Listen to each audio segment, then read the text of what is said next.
नमस्कार दर्शकों, मैं हर्ष अग्निहोत्री आप सबका स्वागत करता हूं। दर्शकों, आज हम बात करेंगे जुलाई से लेकर के दिसंबर 2025 तक कुंभ राशि वालों के लिए समय कैसा रहेगा। वैसे तो देखा जाए जनवरी से लेकर के जून तक ग्रहों की स्थिति कुछ खास ठीक नहीं रही और कुंभ राशि वाले सिर्फ इस आशा में थे कि अब बदलाव होगा, अब बदलाव होगा, सिर्फ आशाओं में जी रहे थे। लेकिन ऐसा कुछ खास बदलाव देखने को नहीं मिला। जुलाई से लेकर के दिसंबर तक ग्रहों की क्या स्थिति रहेगी, क्या समय बदलेगा या पूरा वर्ष इसी प्रकार बीतेगा। जुलाई से लेकर के दिसंबर तक ग्रहों की क्या स्थिति रहने वाली है, कौन कौन से ग्रहों का राशि परिवर्तन होगा, ग्रहों के राशि परिवर्तन से कौन कौन से क्षेत्रों में क्या क्या बदलाव देखने को मिलेगा, इस वीडियो के माध्यम से विस्तार से जानेंगे। तो आइए जानते हैं और आपके संपूर्ण क्षेत्रों के बारे में चर्चा करेंगे। ये जो आप कुंडली देख रहे हैं जुलाई 2025 की कुंडली है और ग्रहों की स्थिति सौर मंडल में इस प्रकार से है। यदि हम जनवरी से जून तक के बारे में देखें तो ग्रहों की स्थिति कुछ खास ठीक नहीं रही। वर्ष के प्रारंभ से ही ग्रहों की स्थिति ठीक नहीं थी और मार्च के महीने से 5 ग्रहों की युति बिल्कुल भी अच्छी नहीं मानी जाती, जो कि शनि का राशि परिवर्तन 29 मार्च 2025 को हुआ और उस समय शनि भी अस्त अवस्था में गोचर कर रहे थे। शनि 9 अप्रैल तक जो है अस्त अवस्था में थे। इस कारण से कोई खास बदलाव देखने को नहीं मिले और कई लोगों की परेशानियां मार्च के महीने से ही बढ़ना प्रारंभ हो गई। गुरु 14 मई को राशि परिवर्तन किए, जबकि गुरु का राशि परिवर्तन कुंभ राशि वालों के लिए सबसे बढ़िया रहने वाला है, क्योंकि गुरु पंचम भाव में कारक भाव में गोचर कर रहे हैं। लेकिन 9 जुलाई 2025 तक कोई खास बदलाव देखने को नहीं मिलेगा, क्योंकि गुरु भी अस्त अवस्था में रहने वाले हैं और 9 जुलाई को गुरु जब उदय हो जाएंगे तो अपना प्रभाव डालने का काम करेंगे। वही बुध की स्थिति भी 7 मई तक कोई खास ठीक नहीं रही और बुध आपकी कुंडली में यदि हम देखें तो पंचम भाव के मालिक है, साथ ही साथ अष्टम भाव के मालिक है।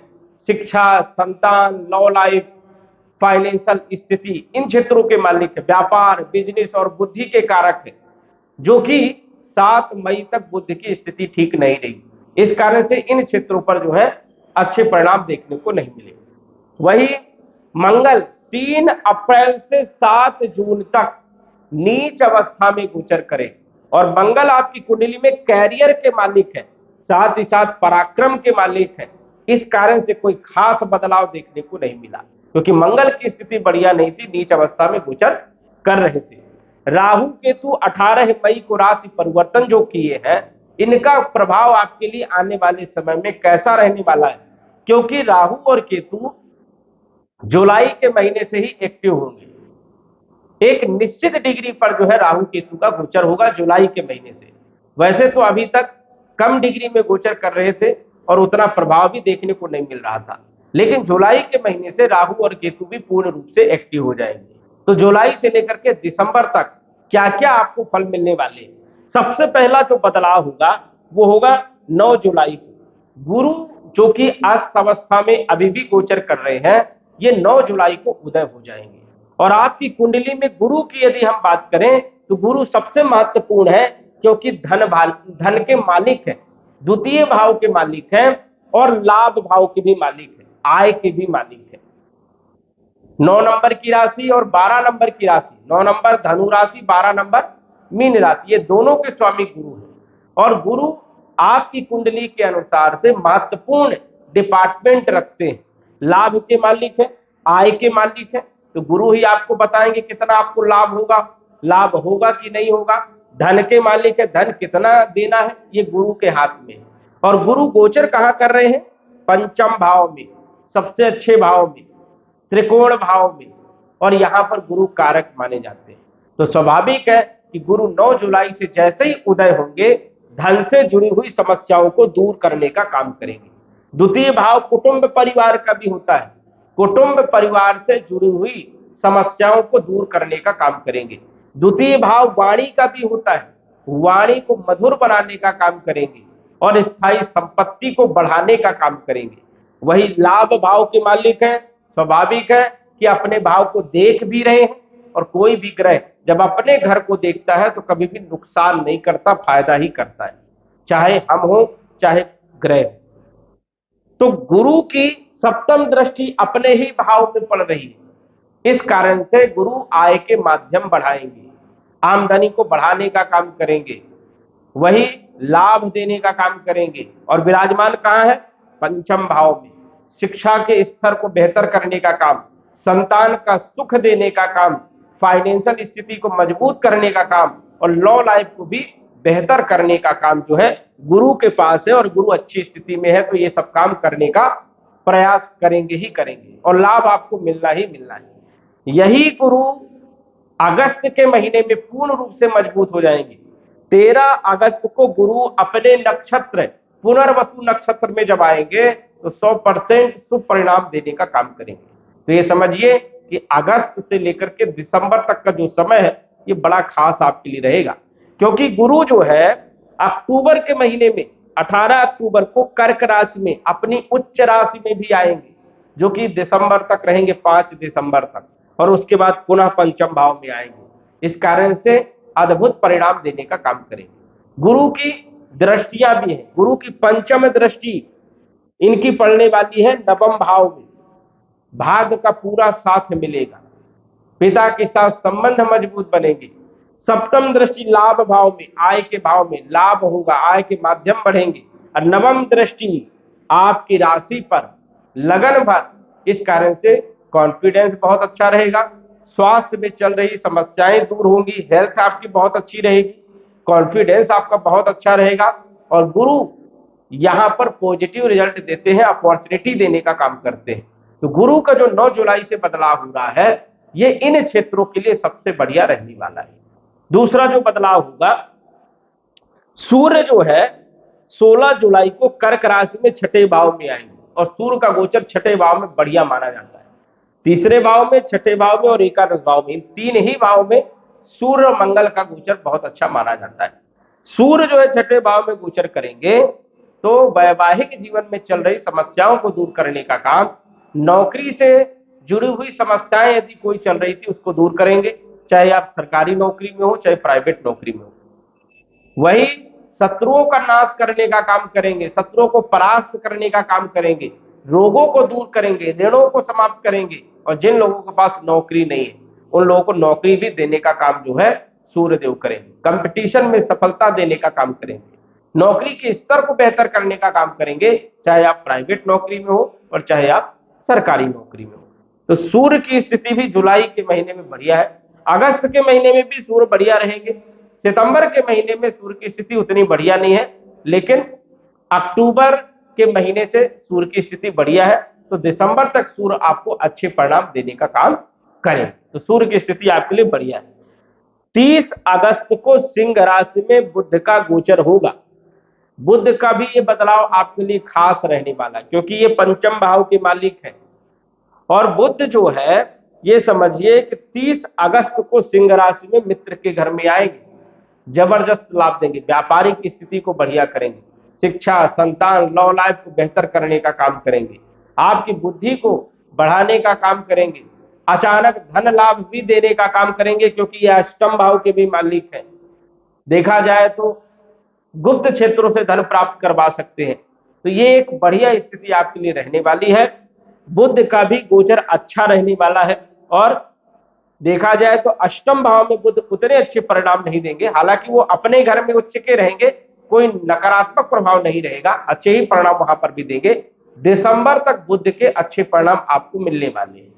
शिक्षा, संतान, लॉ लाइफ, फाइनेंशियल स्थिति और अचानक धन की प्राप्ति होना, व्यापारिक संबंध मजबूत होना, व्यापार अच्छा होना, पार्टनरशिप आपका बढ़िया रहना, ये बुध के हाथ में। तो ये क्षेत्र आपके मजबूत होने वाले हैं, ये समझिए जुलाई के महीने से। दिसंबर तक बुध की स्थिति बढ़िया है। शुक्र 26 जुलाई से मिथुन राशि में, शुक्र तो अभी भी बढ़िया चल रहे हैं, जून के महीने में भी बढ़िया है, जुलाई में भी बढ़िया रहेंगे, क्योंकि यदि हम जून की बात करें तो मालव्य राजयोग बना रहे हैं, पंच महापुरुष में से एक राजयोग बन रहा है, और ये राजयोग क्या देता है? भूमि, भवन, प्रॉपर्टी, मकान और वाहन का सुख देता है। भौतिक क्षेत्रों में वृद्धि करने का काम करता है। कैरियर में पदोन्नति या पद प्रतिष्ठा या नौकरी को बेहतर बनाने का काम करता है। मान सम्मान देने का काम करता है। तो दिसंबर तक शुक्र की स्थिति बेहद लाभकारी है। और शुक्र आपकी कुंडली में भाग्य के कारक है, भाग्य के मालिक है, और साथ ही साथ जो है चौथे भाव भौतिक सुखों के कारक है, मालिक है। तो भाग्य में वृद्धि करेंगे, भाग्य का साथ मिलेगा। जितनी आप मेहनत करोगे उससे ज्यादा लाभ देने का काम करेंगे, और भूमि भवन प्रॉपर्टी वाहन का भी सुख देने का काम करेंगे। तो दिसंबर तक शुक्र की स्थिति आपके लिए बहुत शानदार रहने वाली है। वही बात करें मंगल के बारे में, जो कि मंगल की स्थिति 7 जून तक अच्छी नहीं थी। और मंगल कैरियर के मालिक हैं। और अभी कहां गोचर कर रहे हैं मंगल? अभी गोचर कर रहे हैं सप्तम भाव में, मित्र के घर में। और केतु मंगल के ही फल देने का काम करता है। तो स्वाभाविक है कि मंगल के अब अच्छे परिणाम आपको मिलने प्रारंभ होंगे। मंगल जो है ये समझिए 28 जुलाई तक जो है आपके सिंह राशि में सप्तम भाव में गोचर करेंगे। कैरियर के लिए सबसे बढ़िया समय है, नौकरी के लिए, व्यापार के लिए, बिजनेस के लिए, पार्टनरशिप के लिए सबसे बढ़िया समय। लेकिन वैवाहिक जीवन में थोड़ा शांति बनाए रखना है, कंप्रोमाइज करके चलना है, क्योंकि मंगल थोड़ा उग्रवादी ग्रह है, कहीं न कहीं विवाद भी करवाता है। तो जुलाई तक थोड़ा सा संबंध भी जो है खराब हो सकते हैं, थोड़ा सा ध्यान रखना है, पेशेंस रख करके आपको आगे बढ़ना है। लेकिन व्यापारिक स्थिति और नौकरी की स्थिति को बेहतर करने का काम, पराक्रम में वृद्धि करने का काम करेंगे। और यही 28 जुलाई को कन्या राशि में आ जाएंगे। यहां पर मंगल का गोचर उतना बढ़िया नहीं माना जाता, ये भी ध्यान रखना है, चोट चपेट लगने की संभावनाएं रहेगी, ये आपको विशेष तौर पर ध्यान रखना है। हालांकि ज्यादा दिनों तक ध्यान नहीं रखना, क्योंकि मंगल जल्दी ही जो है भाग्य भाव में आ जाएंगे। तो ये समझिए कि अगस्त, सितंबर, अक्टूबर, नवंबर, दिसंबर ये महीने आपके लिए बढ़िया रहेंगे। मंगल भी कैरियर में कहीं न कहीं पदोन्नति करवाएगा और कैरियर को बेहतर करने का काम करेगा। जिन लोगों के पास नौकरी नहीं है, नौकरी की स्थिति को बेहतर करेंगे, नौकरी मिलेगी। तो मंगल का भी गोचर आपके लिए बेहद लाभकारी रहने वाला है। अब शनि की बात करें, जो कि शनि आपके लिए सबसे बढ़िया है। इसलिए बढ़िया है क्योंकि शनि कि 7.5 का ये आपका अंतिम चरण, तीसरा चरण चल रहा है। और शनि जाते जाते कुछ बड़ा लाभ दे करके जाते हैं, लेकिन अभी तक स्थिति बेहतर नहीं थी। अब शनि आपको बड़ा लाभ दे करके जाएंगे। अब यहां पर भी आपको सचेत रहना है कि कुछ लोगों के लिए शनि अभी भी बढ़िया नहीं रहेंगे, क्योंकि 13 जुलाई से लेकर के 28 नवंबर तक उन लोगों के लिए शनि अच्छे नहीं रहेंगे जिन लोगों की कुंडली में शनि की स्थिति खराब है, नीच राशि में, शत्रु राशि में, पाप प्रभाव में है। उन लोगों की समस्याएं 13 जुलाई से लेकर के 28 नवंबर तक बढ़ेगी। और जिन लोगों की कुंडली में शनि की स्थिति बेहतरीन है, बहुत अच्छी स्थिति में है, योग कारक है, अच्छे भाव में बैठे हैं, उन लोगों के लिए समय बेहतर रहने वाला है और शनि बड़ा लाभ देने का काम करेगा। तो यहां पर थोड़ा सा आपको समझना है, थोड़ा दिमाग लगाना है। और यदि समझ में ना आए तो कुंडली का विश्लेषण करवा करके समझ सकते हैं, और शनि को ठीक करने के लिए उपाय का भी जो है पता करके उसको ठीक करें। क्योंकि शनि जो है अब जो है 13 जुलाई से 28 नवंबर तक अद्भुत परिणाम देने का काम करेगा। कई लोगों को, किसी को बहुत अच्छे ऊंचाइयों तक पहुंचाएगा और किसी को जो है नुकसान करवाने का काम भी करेगा। तो ये ध्यान रखना है। हालांकि यदि 7.5 के अनुसार से यदि हम बात करें तो शनि लाभकारी है, लाभ देने का काम करता है। शनि का एक रूल है कि शनि जिस स्थान में बैठते हैं उस स्थान के फलों में वृद्धि कर देते हैं। धन में बैठे हैं, स्वाभाविक है कि धन में वृद्धि करने का काम करेंगे। मालिक कहाँ के हैं? मालिक है 12वें भाव के मालिक है, देश विदेश की यात्राएं करवाने का काम करेंगे, विदेश में रह रहे लोगों को भी राहत देने का काम करेंगे। और लगन भाव के मालिक है तो स्वास्थ्य को बेहतर करेंगे, कॉन्फिडेंस को बढ़िया करने का काम करेंगे और धन आय में वृद्धि करने का काम करेंगे। तो शनि आपके लिए बढ़िया है, कोई ज्यादा नकारात्मक नहीं है। लेकिन यदि कुंडली में शनि की स्थिति बहुत ज्यादा खराब है, या फिर राहु की महादशा है, या फिर शनि की अंतर्दशा है, तो थोड़ी परेशानियां जरूर देखने को मिलने वाली है। गुरु 18 अक्टूबर से कर्क राशि में आएंगे, जबरदस्त लाभ देने का काम करेंगे। 5 दिसंबर तक ये यहां पर रहेंगे, उसके बाद ये आ जाएंगे पंचम भाव में। तो गुरु का तो अच्छी है, कोई नकारात्मक प्रभाव आपके ऊपर नहीं रहने वाला। राहु, राहु यहां पर थोड़ा कंफ्यूज करेगा, भ्रमित करेगा, डिसीजन लेने में थोड़ी दिक्कत आएगी। लेकिन राहु यहां पर लगन भाव में जब भी गोचर करता है, बड़े बड़े ख्वाब देता है, बड़ी बड़ी योजनाएं बनाता है व्यक्ति, और यदि उस योजना में अमल कर लिया तो उसको सक्सेस भी राहु यहां पर देता है, और शनि के अनुसार फल देता है। तो शनि अच्छे हैं आपके लिए, स्वाभाविक है कि राहु भी अच्छे परिणाम देने का काम करेगा, कोई अच्छी अपॉर्चुनिटी आपको मिल सकती है। और केतु व्यापारिक स्थिति को तो बढ़िया करेंगे, लेकिन थोड़ा वैवाहिक जीवन में दिक्कत देंगे, इसलिए थोड़ा सा ध्यान रखना है, उपाय करके चलना है। तो यहाँ पर केतु उतना बेहतर आपके लिए नहीं है, लेकिन व्यापार पार्टनरशिप के लिए वो भी बढ़िया है, वैवाहिक जीवन के लिए बढ़िया नहीं है। और देखा जाए तो ग्रहों की स्थिति बड़ी शानदार है। जो आपको जनवरी से जून तक फल अच्छे नहीं मिले, वो आपको जुलाई से लेकर के दिसंबर तक अच्छे फल जरूर देखने को मिलने वाले हैं, ऐसी आशाएं हैं। लेकिन कुंडली में ग्रहों की स्थिति को देखना बहुत जरूरी है, महादशा अंतरदशा को भी देखना बहुत जरूरी है, क्योंकि यदि आपकी कुंडली में ये ग्रह खराब स्थिति में है तो परेशानियां उत्पन्न जरूर करेंगे। उसका उपाय करें, जो भी उपाय है उपाय करने का प्रयास करें, और अपने ग्रहों को ठीक करने का प्रयास करें। तो दर्शकों, आज बस इतना ही, धन्यवाद। यदि आप अपनी कुंडली का विश्लेषण घर बैठे करवाना चाहते हैं तो दिए गए व्हाट्सएप नंबर से संपर्क करें। साधारण फीस जमा करके आप अपनी कुंडली का विश्लेषण फोन के माध्यम से घर बैठे ही करवा सकते हैं और जान सकते हैं अपने भूत, भविष्य और वर्तमान के बारे में। धन्यवाद। WhatsApp number 94798939